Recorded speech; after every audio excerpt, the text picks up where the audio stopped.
தமிழகத்தையே நடுநடுங்க வைத்த கோவை பாலியல் வன்கொடுமை சம்பவத்தில் 4 மணி நேரமாக மாணவியை கண்டுபிடிக்க முடியாமல் காவல்துறை திணறிக் கொண்டிருந்தது குறித்து கேள்வி எழுப்பிய எதிர்க்கட்சித் தலைவர் எடப்பாடி பழனிசாமி, இருள் சூழ்ந்த இடம் என்பதால் மாணவியை கண்டுபிடிக்க முடியவில்லை என்று சொல்ல கூச்சப்பட வேண்டும் என்று விளாசியுள்ளார். சின்னதா ஒரு செவர் மாதிரி இருந்திருக்கு, அதை தாண்டி போய் அந்த சைடில் இருந்ததுனால அது நம்மளோட விசிபிலிட்டிக்கு வரல. கோவை கல்லூரி மாணவி கூட்டு பாலியல் வன்கொடுமை சம்பவம் கனவிலும் நினைத்து பார்க்க முடியாத அளவுக்கு துக்கம் என்பதை தாண்டி காவல்துறை மீதும் கரும் புள்ளியை உருவாக்கி இருக்கிறது என்று விமர்சனங்கள் எழுந்துள்ளன.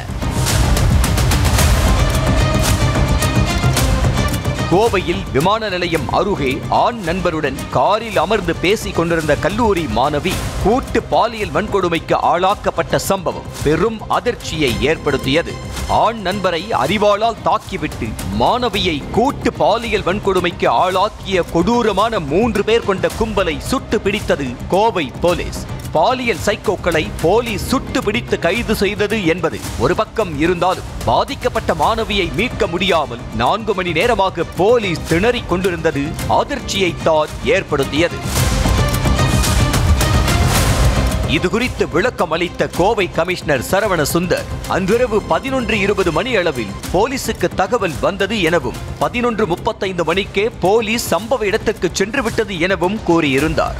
பாலியல் கும்பல் மாணவியை தூக்கிச் சென்று சுவருக்கு அந்த பக்கமாக வைத்திருந்ததாலும் இருள் சூழ்ந்த இடமாக இருந்ததாலும் மாணவியை அதிகாலை 4 மணிக்கு தான் மீட்க முடிந்ததாக கூறினார். சம்பவம் நடந்தது 10:40க்கு. அவங்க அந்த கம்ப்ளைனன்ட் நமக்கு 11:20க்கு கால் பண்ணுறாங்க. 100 கால் பண்ணதுக்கப்புறம் நம்ம ஸ்பாட்டுக்கு போனது 11:35. நம்ம கண்ட்ரோல் ரூம் லாக் படி கண்ட்ரோல் சென்னைக்கு கால் போகும். சென்னை கால் போயிட்டு நமக்கு நம்ம போன நேரம் 11:35. இமிடியேட்டாக நம்ம அந்த இடத்துல ஃபுல்லாக ஏஆர் போலீஸு, டிசிஸு, அதுக்கப்புறம் இன்ஸ்பெக்டர்ஸ், எஸ்ஐஸ் எல்லாமே கோம்பிங் பண்ணியிருக்கோம். பட் அவங்க ஒரு சின்னதாக ஒரு செவர் மாதிரி இருந்திருக்கு, அதை தாண்டி போய் அந்த சைடில் இருந்ததுனால அது நம்மளோட விசிபிலிட்டிக்கு வரலை. ஏன்னா அந்த ஏரியா ஃபுல்லாக இருட்டு. பக்கத்தில் இருக்கக்கூடிய சிஐடியும், அடுத்து இந்த சைடில் பிஎஸ்ஜியோட ஆர்ட்ஸ் காலேஜோட பேக்கு, அப்புறம் கவர்மெண்ட் பாலிடெக்னிக் பேக்கு, எல்லா இடத்துலையுமே நம்ம போய் தரோவாக கோம்பிங் பண்ணியிருக்கோம்.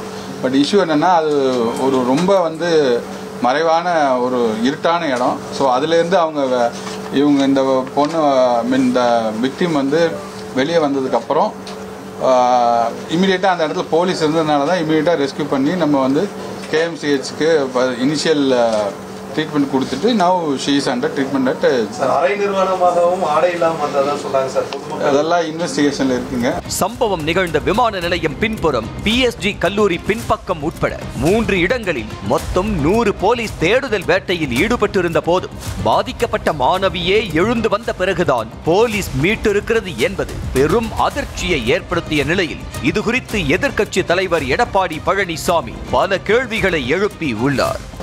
நம்ம 3 ப்ரெமிசஸ் தேடணும். ஒன்று சிஐடிக்கு பேக்கில் தேடணும், ஜிபிடிக்கு பேக்கில் தேடணும், தென் நம்மளோட பிஎஸ்ஜியோட பேக்கில் தேடணும். அது இல்லாத ரயில்வே ட்ராக் வரைக்கும் போகணும். ஏன்னா நீங்கள் நீங்கள் எல்லாமே லோக்கல் தான், அந்த ஏரியா எப்படி இருக்குன்னு தெரியும்.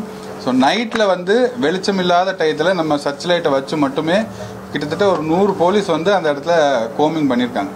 ஸோ இது ஒரு கார்னரில் ஒரு ரொம்ப இருட்டான ஒரு பகுதியாக இருந்ததுனால நமக்கு கொஞ்சம் தேடி கண்டுபிடிக்க கொஞ்சம் சிரமமாக இருந்தது. இரவு 11:35 மணி தொடங்கி அதிகாலை 4 மணி வரை காவல்துறை என்ன செய்து கொண்டிருந்தது என கேள்வி எழுப்பி உள்ள எடப்பாடி பழனிசாமி, பாலியல் குற்றவாளிகளை பிடித்து விட்டதாக தம்பட்டம் அடித்துக் கொள்ளும் முதலமைச்சர் மு.க.ஸ்டாலின் தலைமையில் இயங்கும் காவல்துறை சம்பவ இடத்தில் நின்று கொண்டே 4.5 மணி நேரம் பாதிக்கப்பட்ட மாணவியை கண்டுபிடிக்க முடியாமல் வக்கில்லாமல் போனதற்கு வெட்கி தலைகுனிய வேண்டும் என விளாசி உள்ளார். காவல்துறையால் கண்டுபிடிக்க முடியாத இடத்திற்கு மாணவி எப்படி சென்றார் என செய்தியாளர்கள் கேள்வி எழுப்பும் போது சிறிய சுவர் இருந்தது, பெரிய சுவர் இருந்தது என கருத்தை மாற்றி மாற்றி கமிஷனர் கூறியிருக்கிறார் என்ற எடப்பாடி பழனிசாமி, அது சிறிய சுவரா பெரிய சுவரா, அந்த சுவரை தாண்டி ஏன் காவல்துறை தேடவில்லை எனவும், அதுவும் 100 பேர் கொண்ட படை ஏன் தேடவில்லை எனவும் கேள்வி எழுப்பியுள்ளார். இருள் சூழ்ந்த தனிமையான இடம் என்பதால் பாதிக்கப்பட்ட மாணவியை கண்டுபிடிக்க முடியவில்லை என்ற விளக்கத்தை அளிக்கவே திமுக அரசின் காவல்துறை கூச்சப்பட வேண்டும் என்ற எடப்பாடி பழனிசாமி நள்ளிரவில் ஒரு பெண்ணை சம்பவ இடத்தில் தேடி கண்டுபிடிக்க முடியாத அளவுக்கு திமுக அரசின் காவல்துறைக்கு துப்பில்லை என்பதை ஒப்புக்கொள்கிறீர்களா எனவும் கேள்வி எழுப்பி உள்ளார். இந்த லட்சணத்தில் இருந்து கொண்டு ஒரு மாதத்தில் குற்றப்பத்திரிகை தாக்கல் செய்யப்படும் என முதலமைச்சர் மு.க.ஸ்டாலின் பெருமை பேசிக் கொண்டிருக்கிறார் எனவும் குற்றவாளிகளை கண்டுபிடிப்பதற்கு முன்பு பாதிக்கப்பட்ட மாணவியை 4 மணி நேரத்திற்கு மேல் கண்டுபிடிக்க முடியாமல் காவல்துறை திணறியது ஏன் என்பது குறித்து விளக்கம் அளிக்க வேண்டும் என சாடி உள்ளார். ஏனென்றால் காவல்துறை உங்கள் கட்டுப்பாட்டில்தான் இருக்கிறது என்பதை நினைவுபடுத்துவதாக எடப்பாடி பழனிசாமி விமர்சனம் செய்துள்ளார். குற்றம் நடந்த இடம் இருள் சூழ்ந்த இடம் என்பதோடு சமூக விரோதிகள் நடமாடும் இடம் என்பது காவல்துறைக்கு தெரிந்திருந்தும் அந்த இடத்தில் ரோந்து போலீஸ் பாதுகாப்புக்கு நிறுத்தப்படவில்லை என்பது ஏற்கனவே விமர்சனத்திற்குள்ளானது. அப்படி இருக்கையில் பாதிக்கப்பட்ட மாணவியை மீட்டிருக்க வேண்டிய போலீஸ் இருள் சூழ்ந்த இடமாக இருந்தது, சுவர் இருந்தது என காரணம் சொல்லுவது ஏற்றுக்கொள்ள முடியாததாக இருக்கிறது. புகார் வந்து அரை மணி நேரத்தில் சம்பவ இடத்திற்கு சென்ற போலீஸ் 4.5 மணி நேரமாக நிகழ்ந்த குற்றத்தை தடுக்க முடியாமல் நின்று கொண்டிருந்தது போலீஸ் மீது இருக்கும் நம்பிக்கையை சிதைத்து போட்டிருப்பதாக விமர்சனம் எழுந்துள்ளது.